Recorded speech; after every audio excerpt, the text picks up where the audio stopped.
Hello po mga kaibigan, this is Jack Liner Bus 8908. Magmula po sa panahon ni Samson Llames to Gilbert Espeña, and of course kay Gary Epondo, and of course kay Esmeraldo Solis. Yun mga kaibigan, marami itong pinagdaanan si 8908 mga kaibigan. Siyempre Lucena Alabang po mga kaibigan. At quick behind the story kay 8908, eto meron po tayong isang quick recap the history. Eto, mga kaibigan, Turbina Boys po mga kaibigan ha. Baka sa susunod pupunta ako ng Kamias with a full blown, mga kaibigan, Manila Center SDA Church. Kaya sa pagkakataon nito, ito ay mga quick recap from Samson Llames era all the way to Esmeraldo Solis era. Ganong katindi si 8908. Okay mga kaibigan. Kaibigan lang po dito, may mga pagkakataon na, meron na naman po tayong pagkakataon na. So mga kaibigan, ito na naman tayo.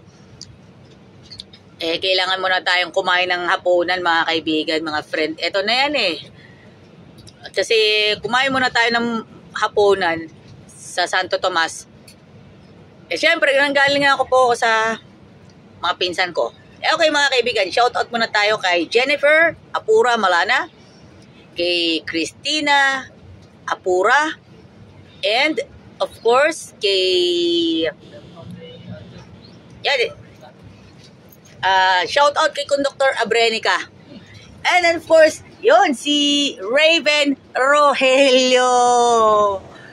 Okay, Raven Rogelio, natatandaan po natin dito sa 8908. Eto, gaano kasimple. Eto, may mga nagzuzumba sa Barangay Santiago, may nagzuzumba. Ayan, mga kaibigan, baka keep it speaking, keep in mind. Kaya po, ayan, tayo po ay meron reasonable kung bakit na tayo nandito sa Jack Liner at nagbablog po tayo ng kakaibang tayong mga content. Be sure how to be sure mga kaibigan. O mga kaibigan po, baka eto mga kaibigan na medyo maroon tayo. And of course, ayan, meron po ginagawa po natin yung paraan dahil po sa ating vlog for today. Yes, vlog for today. Mga kaibigan, P2P po mga kaibigan, ang iba pa mga selected Jack Liner buses or yung mga naka-line up for today. Yan, abang-abangers lang sa mga vloggers na nag-aabang sa Santo Tomas, especially kay El Mati, mga kaibigan. So, eto tayo, meron po tayong may mga kwento ko sa inyo, yung mga kontras ha. Walang ko kontra mga friend. Eto na tayo. Kaya eto, hindi natin inaasahan. Maraming spoof. Together on the spoof, marami. Eto, kaya tayo nandito sa Alagang Jack para magbigay tayo ng mga updates na nakikita na natin sa Santo Tomas, sa San Pablo. Kung minsan po ay dumayo po ang inyong lingkod sa Cubao Kamias, syempre in the time of Sabbath day. Kaya ano pa ang para sa inyo, it's for real. For real, ito po mga friend, for real po talaga. Ito na talaga. Kaya house to believe. Yan, yan yung mga kaibigan po natin. Talagang how to be measured. How to be measured? To be thoughtful on Sabbath day and on the weekend instead. Yung mga kaibigan po natin ito. Kaya ito tayo mag-ingay sa mga kasamahan natin sa hanap buhay. Kaya ito, para sa inyong lahat, ito shoutout muna tayo sa shoutout muna tayo sa SLC Adventist School San Rafael. Sa Santa Isabel Adventist Elementary School, sa Binyan Adventist Elementary School, Calamba Adventist Elementary School, at maging sa John David's Christian School, and Jose Platon Memorial School, sa Calamba po yun. And of course, Casa del Niño Science and Montessori Science, sa mga kaibigan po natin. Shout out sa Casa del Niño Montessori and Science High School, at Santa Anastasia San Rafael National High School, at Makiling Integrated School, LPU Laguna, and NU Laguna. Yan. And sa mga Adventist students na nanonood po sa atin, more to come, mga kaibigan, mga friend, ito na tayo. Kaya dito po tayo. Yan, ihimay-himay po natin lahat. Kaya, bakit meron po tayong Siyempre, for those abangan ninyo abangers natin yan. Sa Season 3, mga kaibigan. Born on Season 3, meron talagang labanan talaga. And of course, for prestige, for honor, ito, pasalamatan po natin. And of course, we'd like to thank to everyone. We'd like to thank Boss Jaime Chua, Ma'am Aida Chua, and of course, Boss Gerald Chua and Ma'am Cathy Flores. Maging sa iba pang mga staff ng Jack Liner Group, and also as well sa lahat ng mga kaibigan na natin sa South Central Luzon Conference, led by kanilang President Pastor Jasper Flores, Executive Secretary na si Pastor Juby Estrada, at ang kanilang Treasurer si Kuya Rubini Vargas.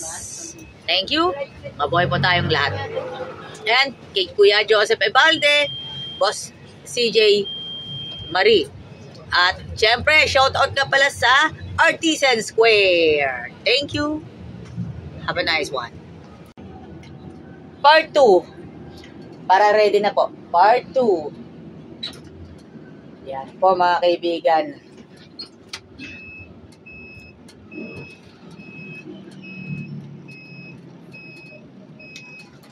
Kumikita ka na siguro Jay, sa vlog mo, Ang kulang na lang po is BIR PIN.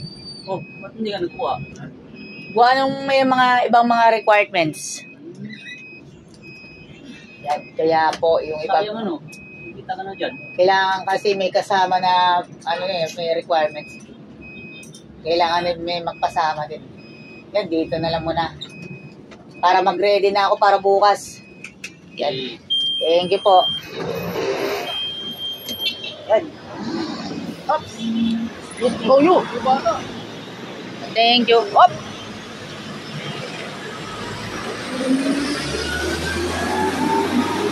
Oh. Sa pagpapatuloy ng ating content sa Jack Liner Bus 8908 Tampok, si Conductor Abrenica and Driver Esmeraldo Solis.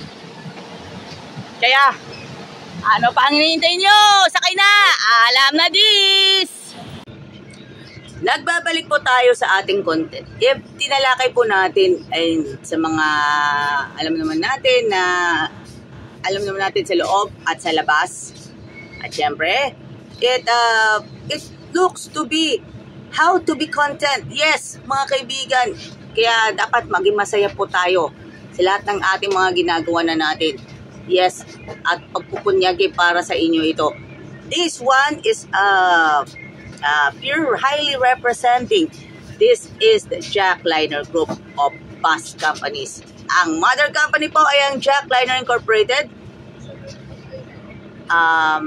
Siyempre mga kaibigan, nagsimula po ito sa city operation. At ang provincial operation po ay noon pang 1994. Okay mga kaibigan po, ay ang Jack Liner ang isa sa mga pinaka-successful bus companies in the nation and maging sa buong mundo mga kaibigan. So mga kaibigan, i-shoutout muna tayo kay Boss Jaime Chua, Ma'am Aida Chua, and of course kay Boss Gerald Chua. And of course, Boss Jericho Chua, mga kaibigan. Ma'am Cathy Flores, kay Ma'am Winona Solina Credo of SELC Adventist School San Rafael in San Pablo City, and of course Ma'am Madeline Galicia of Santa Isabel Adventist Elementary School. And hello po sa lahat ng mga magigiting ng mga inspector at mga dispatcher. And good morning po sa ating lahat. Yes. Yan, naka-video na po tayo at ito, bahagi, second part po ito lang. Yes, second part ng ating content kay kay 8908 mga kaibigan. Kailangan na natin pag-isay nito. At excited na ba ang lahat? Yun. Ang tanong. Hello guys, good morning. Hello guys, good morning mga kaibigan. So, yan, shoutout muna tayo sa mga magigiting na inspector, sa mga dispatcher. Sa mga inspector at dispatcher, huwag kayong mag-atubili at magsimba kayo sa mga Seventh-day Adventist Church na nadadaanan ng jackliner. Mga kaibigan, naroon po ang Lutukan Seventh-day Adventist Church. Okay, ang West Valley Adventist Church sa Candelaria, Quezon. Ang South Central Luzon Conference Compound, naroon po ang San Rafael Adventist Church, mga kaibigan. Then of course, so mga kaibigan po natin sa jackliner, don't forget to be honest and to God to be glory. Pero pagdating po sa ating sambayan is very proficient yung mga kaibigan po natin. So far, mga kaibigan po natin na, wow, very respective. Ito, may mga na tayo, so may mga factors to be. May mga tayo, siyempre, how to mingle with the people. Siyempre, para sa mga magulang, and may mga kamag-anak, yes, may mga kamag-anak, and sa lahat po ng mga kamag-anak sa San Pablo, sa Metro San Pablo District, and Central Quezon 2, and the Metro Lucena District, na may kamag-anak po kayo sa Manila Center. Magsimba po kayo sa Manila Center, Seventh-day Adventist Church. And of course, kung may mga kaibigan po tayo na dito sa jackliner, mga pasahero po ng jackliner, ugaliin ninyo magsimba sa Manila Center Adventist Church.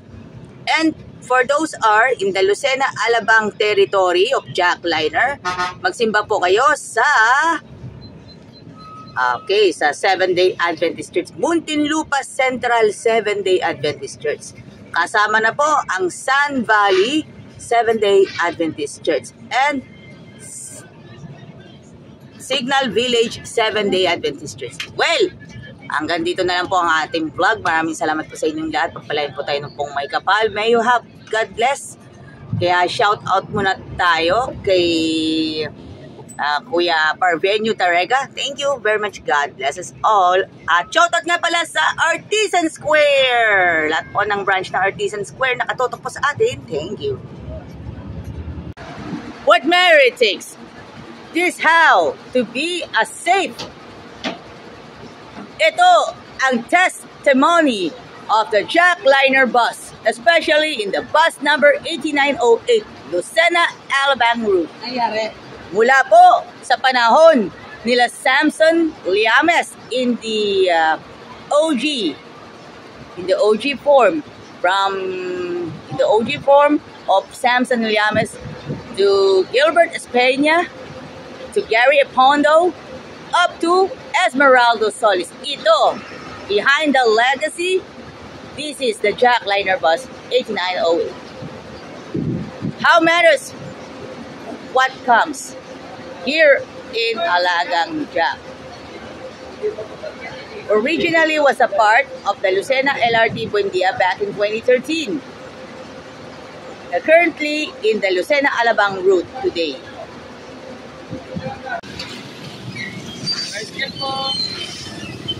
Thank you very much. Jackliner bus 8908.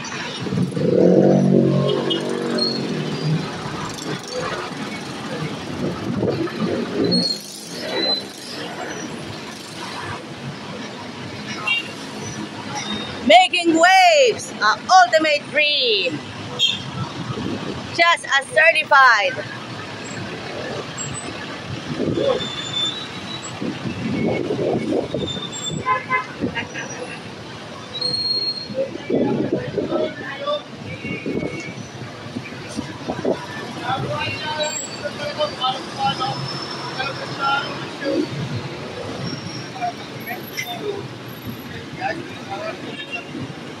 the finest quality of Adventist education in the heart of San Pablo City, Laguna.